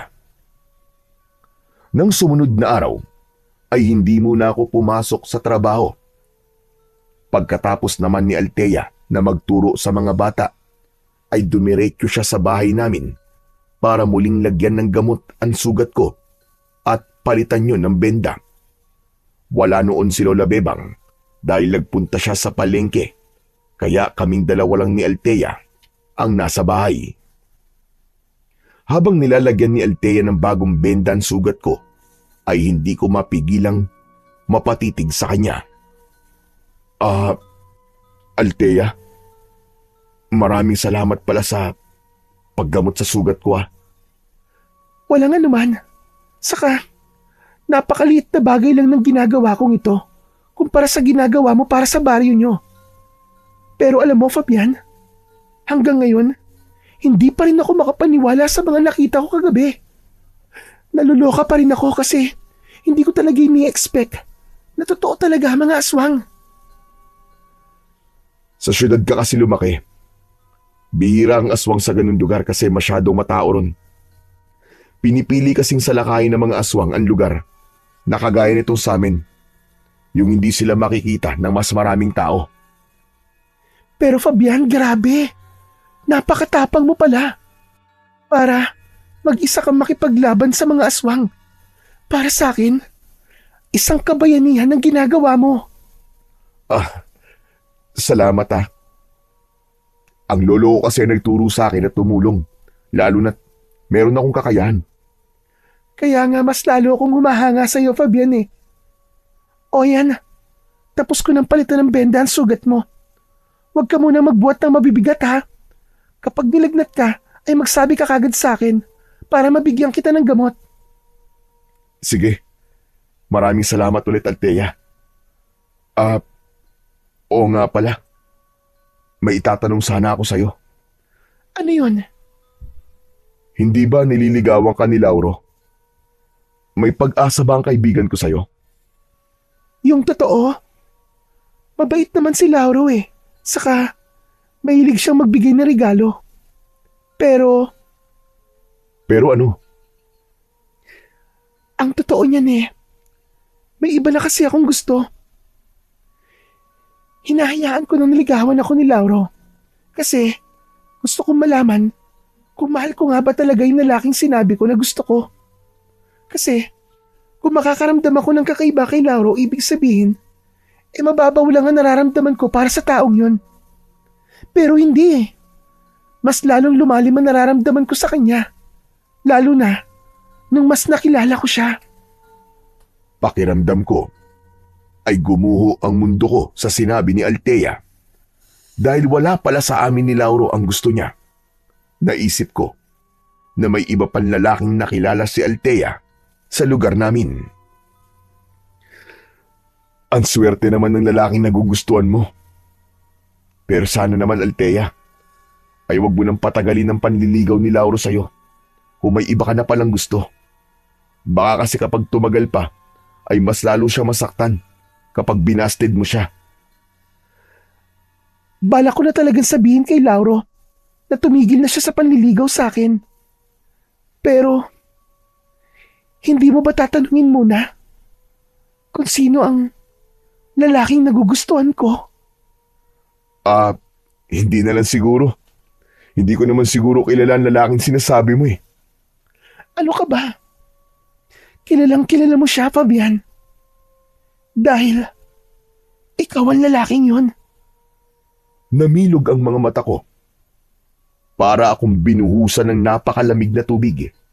Bumilis ang tibok ng puso ko at hindi ko na malaman kung ano ba ang nararamdaman ko ng sandaling yun. Sorry, Fabian ha. Kung nagulat ka kasi umamin ako sa nararamdaman ko sa'yo. Siguro ngayon ka lang nakakilala ng babaeng nauunang magtapat sa lalaki, ano? Pero, hindi kasi ako sanay na itinatago ko ang nararamdaman ko sa isang tao. Ayoko magsayang ng oras na magpapakiramdaman lang tayo. Unang beses pa lang kitang nakilala, ay may naramdaman na kagad ako sa iyo, Fabian. Simula nun, ay hindi ka na naalis sa isip ko. Nagbibiro ka lang, di ba? Sa tingin mo ba, ay gagawin kong biro ang ganitong bagay? Mahal kita, Fabian. At alam kong ganun din ang nararamdaman mo sa akin. Nakikita ko yun sa mga panakaw mong sulyap sa akin. Pero Althea, hindi pwede to eh. At bakit naman hindi? Mahal ka ni Lauro at magkaibigan kaming dalawa. Siguradong masisira ang pagkakaibigan namin kung susundin ko ang nararamdaman ko. Di lumabas din sa bibig mo ang totoo. Mahal mo rin ako. Hindi ganyan ang ibig ko sabihin. Pwede ba, Fabian? Huwag mo nang pigilan ang nararamdaman mo. Kung mahal mo ako, sabihin mo sa akin. Huwag mong sayangin ang paglalakas loob kong aminin sa'yo ang totoo kong nararamdaman. Oo na. Mahal din kita. Pero hindi pwedeng maging tayo. Magagalit si Lauro sa akin at ayokong mangyari yun, Althea. Kung talagang kaibigan ka ni Lauro, ay maiintindihan ka niya. Tao ka lang, Fabian. At hindi mo pwedeng pigilan ng puso mo na magmahal. Kailangan malaman ni Lauro ang totoo. Parang awa mo na, Althea. Huwag mo itong sasabihin sa kanya. Ayokong masira ang pagkakaibigan naming dalawa ni Lauro. Oo, mahal kita, Althea. Pero ayokong magalit si Lauro sa akin. Kaya nakikiusap ako sa'yo. Ilihim na muna natin ang bagay na ito. Matiim akong tinitigan ni Althea. Panay ang dasal ko na sana ay pumayag siya sa sinabi ko hanggang sa nagpakawala siya ng malalim na paghinga at tumango siya. Sige. Naiintindihan kita. Hindi muna natin ito sasabihin kay Lauro. Pero ayokong habang buhay natin itong ililihim sa kanya. Kaya mag-ipon ka na ng lakas ng loob para sabihin sa kanya ang totoo. Maraming salamat, Althea. Pipilitin ko. So, tayo na ha? Boyfriend na kita at girlfriend mo na ako. Wow ha? Parang ako pa pala nanligaw sa'yo. Pasensya ka na, Althea. Sa totoo lang, wala akong balak na sabihin sa'yo nararamdaman ko kasi nililigawan ka ni Lauro eh. Pero natatakot ako na baka masira nga ang pagkakaibigan namin ni Lauro dahil dito. Magtiwala ka sa tibay ng pagkakaibigan nyo. Maiintindihan ka ni Lauro. Alam kong malawak ang pangunawa niya. Sana nga, Althea. Sana nga tama ka. Ngumiti si Althea at gumanti ako ng ngiti sa kanya na may kasamang pangamba. Sa kabila ng pag-amin ni Althea na mahal niya rin ako, ay hindi ko magawang maging masaya ng lubusan. Alam ko kasi na nanganganib na masira ang pagkakaibigan namin ni Lauro. Pero nang sandaling yun, ay naalala ko ang sinabi ni Lola Bebang na minsan ay kailangan ko ding isipin ang aking kasiyahan. Umasa na lang ako na maiintindihan kami ni Lauro at tatanggapin niya na kami talaga ni Althea ang nagmamahalan at para sa isa't isa. Kinagabihan, habang naghahapunan kami ni Lola Bebang, ay hindi ko mapigilang mapangiti dahil hindi pa rin ako makapaniwala na nobya ko na si Althea. Aba, apo, mukha ka naman timang. Kanina ka pangiti ng ngiti dyan ah. Ano bang nangyayari sa'yo? Baka naman pwede mong sabihin sa akin. Lola, hindi po kayo maniniwala sa sasabihin ko. Huwag mo nang sabihin kung hindi rin naman pala ako maniniwala. Lola, kami na po ni Althea. Nobya ko na po siya. Ano ka ba? Totoo ba yung sinasabi mo? O nag-iilusyon ka lang? O di ba? Hindi kayo makapaniwala. Kahit nga po ako ay parang nananaginip pa rin. Kanina kasi sila, inamin ni Althea na mahal niya ako. At wala na akong nagawa kundi aminin ang totoong nararamdaman ko sa kanya. Ganyan dapat ang mga babae. Matapang. Hindi ka bawasan sa pagkababae ng isang babae kung siya ang mauunang umamin ng pagmamahal niya sa isang lalaki. Pero matanong ko lang, alam na ba ni Lauro ang tungkol sa bagay na yan? Hindi pa po eh. Nagkasundo po kasi kami ni Althea na ilihim muna kay Lauro ang lahat. Hindi ko pa rin po kasi alam kung paano ko sasabihin sa kanya na kami na po ni Althea. Ayoko pong saktan ang damdamin ng kaibigan ko, La. Masasaktan at masasaktan talaga si Lauro. Kaya mas makakabuti kung sabihin niyo na kagad sa kanya ang totoo hanggang maaga pa. Magsasalita pa sana ako nang marinig namin ang pagtawag ni Lauro sa labas. Napansin ko na lasing siya base sa boses niya. Lumabas ako at dun ko nakumpirmang lasing nga talaga si Lauro. "Oh, tol, Lauro. Ikaw pala. May kailangan ka ba?" Fabian, halika nga dito. Kailangan kitang makausap, pare. Sige. Dito na lang tayo mag-usap sa loob. Hindi. Sumama ka sa akin. Biglang tumalikod si Lauro at hindi niya na hinintay na magsalita ako. Wala akong nagawa kundi ansundan siya. Kinabahan ako dahil may pakiramdam ako na alam na ni Lauro ang tungkol sa amin ni Althea. Nagpunta kami ni Lauro sa loob ng gubat. Maya-maya pa ay huminto siya at humarap sa akin. Matalim ang mga mata niya. Hindi ba? Isa sa mga ipinangako natin na hindi tayo maglilihiman. Bakit hindi mo sinabi sa akin na may gusto ka rin pala kay Althea? Bakit hindi mo sinabi sa akin na kayo na? Kung hindi pa sasabihin sa akin ni Althea, ay hindi ko pa talaga malalaman. Patawarin mo ako, tol. Pero wag muna natin itong pag-usapan ngayon. Lasing ka eh. Lasing ako dahil nasasaktan ako. Hindi ko akalain na tatraidorin ako ng taong itinuring kong kapatid at pinagkakatiwalaan ko pa. Alam mo ba kung gaano kasakit ang nararamdaman ko ngayon, ha? Sobrang sakit. Parang pinipitpit ng pino ang puso ko. Lauro, huminahon ka muna. Sa tingin mo ba ay kaya kong huminahon matapos mo akong traidorin, ha? Hindi kita mapapatawad. Hindi! Nagulat ako nang bigla kong sinuntok ni Lauro. Tumapo ang kamao niya sa pangako. Ano? Lumaban ka. Traidor ka, di ba? Ngayon mo ako labanan ng harap-harapan. Hindi kita kayang saktan, Lauro. Magkaibigan tayo, tama na. Pero sinaktan mo na ako eh. Muling sumuntok si Lauro, pero sa pagkakataong yun ay nagawa ko ng iwasan ang suntok niya. Hanggang sa naging sunod-sunod na ang pag-atake niya sa akin. Ginawa ko ang lahat para iwasan ang lahat ng pag-atake ni Lauro.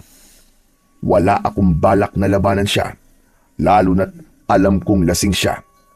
Pero natakot ako sa galit na nakikita ko sa mga mata ni Lauro. Lumabang ka, Fabian. Ipakita mo sa akin na kaya mo akong labanan ng harap-harapan. Lumabang ka! Hindi kita kayang labanan, Lauro. Magkaibigan tayong dalawa. Oo nga pala. Naalala ko na. Isa ka nga palang manunugis at mga aswang lang ang nilalabanan mo. Kung ganon, wala na akong magagawa. Kundi ang ipakita sa'yo kung sino talaga ako. Ha? Anong ibig mo sabihin? Labis akong nagimbal nang sa isang kisap mata ay nagbago ang anyo ni Lauro. Naging isa siyang gabunan at hindi ako maaaring magkamali. Siya yung gabunan na nakita ko sa gubat. Hindi to maaari. Hindi to totoo. Nagulat ka ba? Oo, isa kong gabunan. Maging ang pamilya ko ay mga gabunan. Pero mas pinili namin mabuhay nang hindi pumapatay ng mga tao. Ngayong nasaan yung aswang na ako, Fabian? Labanan mo na ako. Maglaban tayo hanggang kamatayan. Wala na akong pakialam kung papatayin mo ko dahil parang pinatay mo na rin ako sa pagtatraidor mo sa akin. Kaibigan kita, Lauro. Hindi kita kayang patayin. Kahit isa ka pang aswang. Hindi mabubura ng pagkaaswang mo ang pagkakaibigan natin dalawa. Kung hindi mo ako kaya patayin, ikaw ang papatayin ko! Mabilis na sumugod si Lauro sa akin habang nakaumang ang matutulis niyang mga kuko. Dahil gulat na gulat pa ako, ay hindi ko nagawang iwasan ang pagbaon ng mga kuko niya sa dibdib ko. Nawalan ako ng balanse at napaupo ako sa lupa. Unti-unting lumapit si Lauro sa akin habang nanlilisik ang mga mata niya. Tama na, Lauro, pakiusap! Hindi dapat tayo naglalaban! Magkaibigan tayo! Sa'yo pa talaga nanggaling ang mga salitang yan. Walang tunay na kaibigan at tinatraidor ang kaibigan niya. Malakas na sumigaw si Lauro at nang akmang aatakihin niya ako ay biglang dumating si Althea. Umiiyak na niyakap ako ni Althea habang nakatingin siya kay Lauro. Natigilan si Lauro at nangilid ang luha sa mga mata niya. Althea! Tama na, Lauro. Huwag mo nang saktan si Fabian. Sinabi ko sa iyo ang totoo hindi para magpatayan kayo, kundi para malaman mo kagad ang totoo. Dahil yun lang naman talaga ang nararapat. Ayoko nang patagalin pa ang lahat. Kaya ako na nagsabi sa iyo na nagmamahalan na kami ni Fabian. Pero mahal din kita, Althea. Ano ba sa tingin mo mararamdaman ko? Ang maging masaya? Kaya ko ba maging masaya? Gayon tinraidor ako ng sarili kong kaibigan? Hindi kanya tinraidor. Kung alam mo lang, kung paano pinigilan ni Lauro ang nararamdaman niya. Dahil alam niya na mahal mo ako. Kahit na anong sabihin mo, ay hindi mo na mapipigilan ang dapat na mangyari ngayong gabi. Isa lang ang dapat na mabuhay sa aming dalawa ni Fabian. Dahil hindi ko kayang mabuhay na makikita ko ang taong yan. Kung ganun, ako na lang ang patayin mo at wag na si Fabian. Total, ako naman ang punot-dulo ng lahat ng ito. Ako ang dahilan ng pagkasira ng pagkakaibigan niyong dalawa. Handa akong mamatay. Basta't ipangako mo sa akin na hindi mo papatayin si Fabian. Mahal na mahal ko siya, Lauro. Kaya parang awa mo na. Huwag mo siyang papatayin. Althea, umalis ka na rito. Hayaan na lang natin si Lauro sa gusto niya. Kung ang pagpatay niya sa akin ang makakapagpawala ng sakit na nararamdaman niya, ay nakahanda akong mamatay. Ayoko. Hindi ko kaya mabuhay na wala ka. Hindi ako papayag. Napapatayin ka niya. Nakita ko ang pagtulo ng mga luha ni Lauro. Unti-unti siyang bumalik sa pagiging tao. Walang imik na tumalikod si Lauro at naglakad siya palayo. Hindi ko na sinubukang habulin si Lauro dahil alam ko na kailangan niyang mapag-isa para makapag-isip siya ng maayos. Isa pa, galit pa rin siya at hindi magandang kausapin ko siya na ganun ang nararamdaman niya.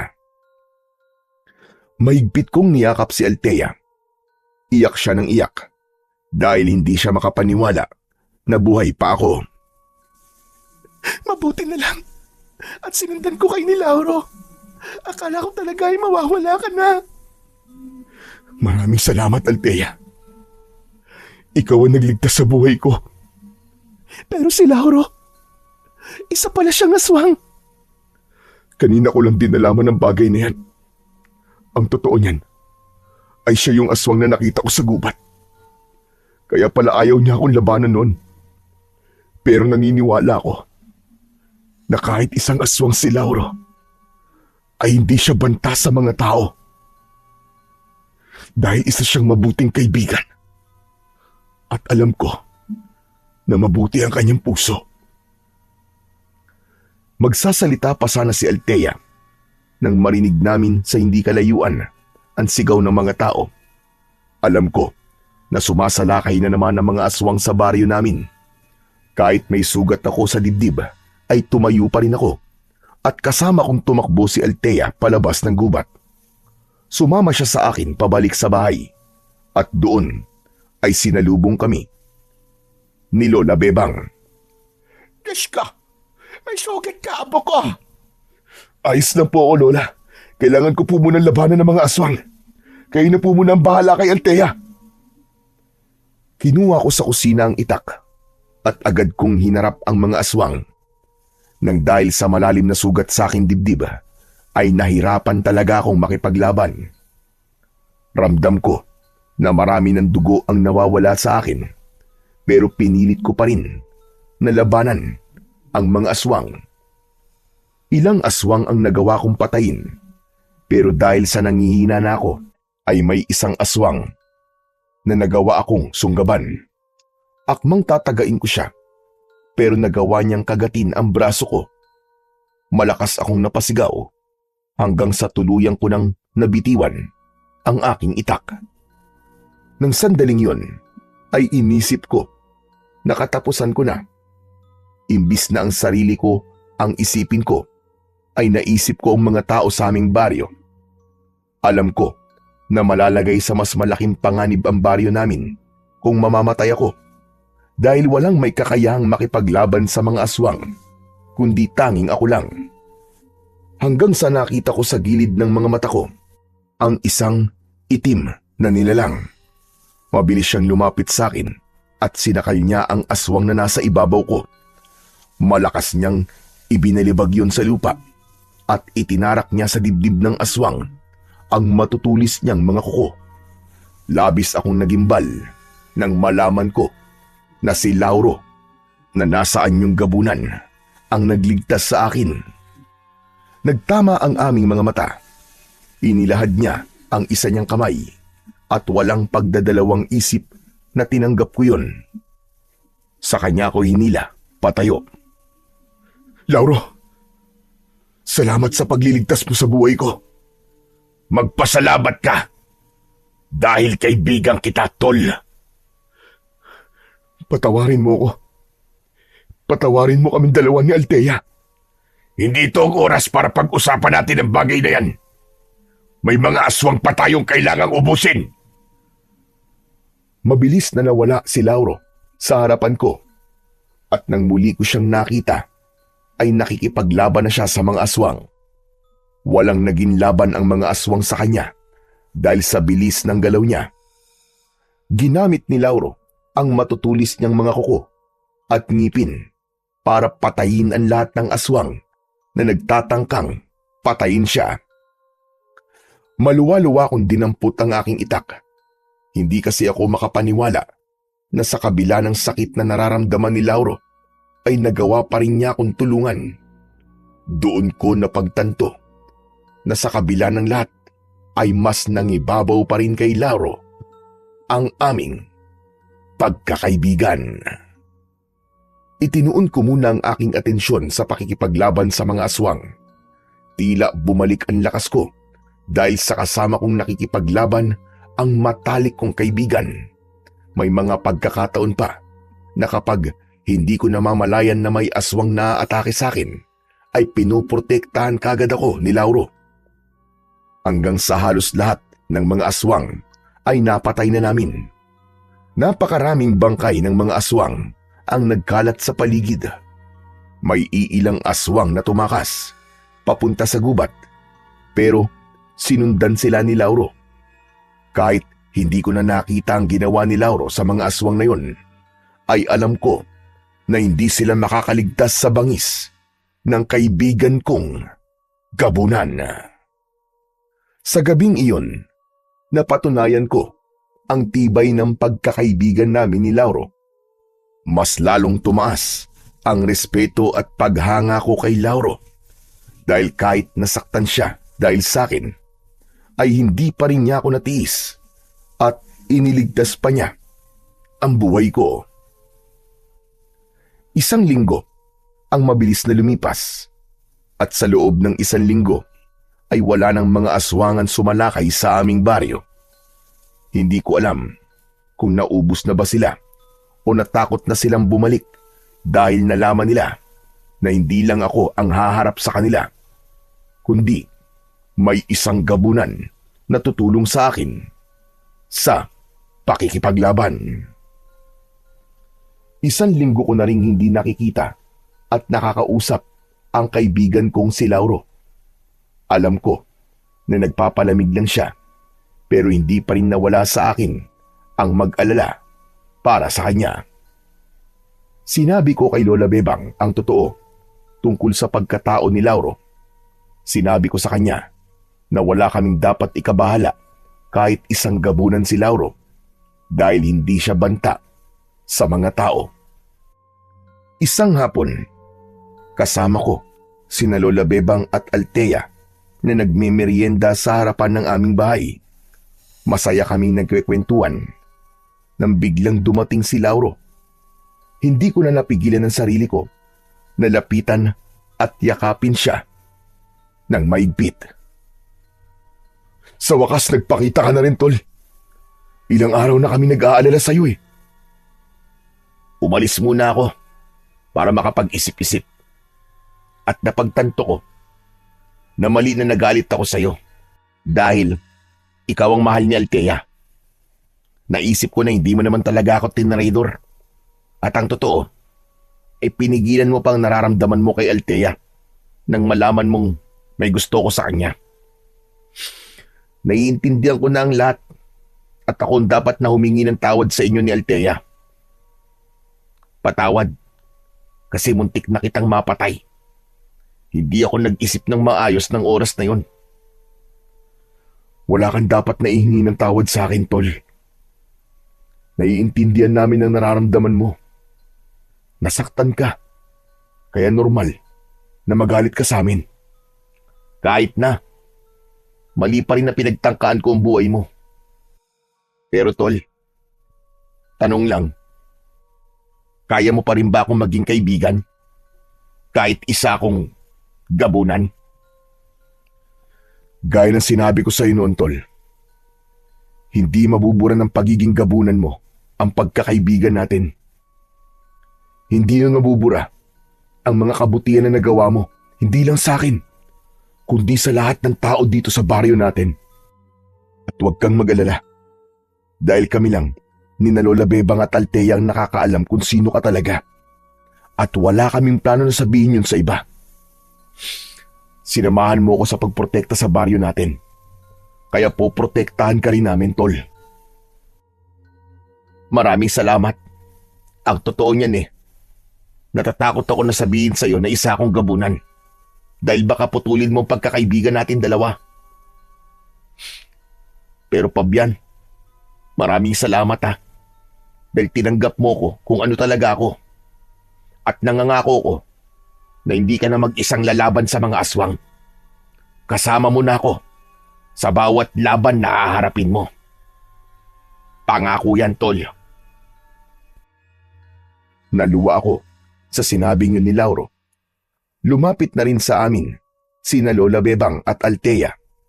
Niyakap nila si Lauro at ipinaramdam nila ang pagtanggap nila kay Lauro. Tuluyan nang pumatak ang mga luha ko, pero yun ay luha ng kasiyahan. Napakasaya ko dahil muling nabuo ang pagkakaibigan namin ni Lauro at mas masaya ko dahil alam ko na hindi na ako mag-isang lalaban sa mga aswang dahil makakasama ko na sa bawat laban ko ang matalik kong kaibigan. Matapos ang lahat ay naramdaman kong mas naging matibay pa ang pagiging magkaibigan namin ni Lauro. Wala nang sumunod na pag-atake mula sa mga aswang at unti-unti nang bumalik ang katahimikan sa aming baryo. Madalas kaming mag-usap ni Lauro tungkol sa mga nangyari at kung paanong muntik nang masira ang pagkakaibigan namin. Natutunan ko na ang tunay na pagkakaibigan ay dadaan at dadaan talaga sa isang pagsubok na susukat kung gaano katibay ang inyong samahan. At masaya ko na nalagpasan namin ni Lauro ang pinakamalaking pagsubok na dumating sa aming buhay. Makalipas ang 2 taon, ikinasal na kami ni Althea. Si Lauro ang naging best man ko at nakita ko kung paano niya buong pusong tinanggap na kami na talaga ni Althea ang nakalaan para sa isa't isa. Masaya kaming nanirahan ni Althea sa baryo namin at patuloy na naging bahagi ng buhay namin si Lauro. Nangako ako sa sarili ko na hindi lang ang sikreto ni Lauro ang poprotektahan ko, kundi pati ang pagkakaibigan namin na napatunayan naming mas matibay pa kesa sa kahit na anong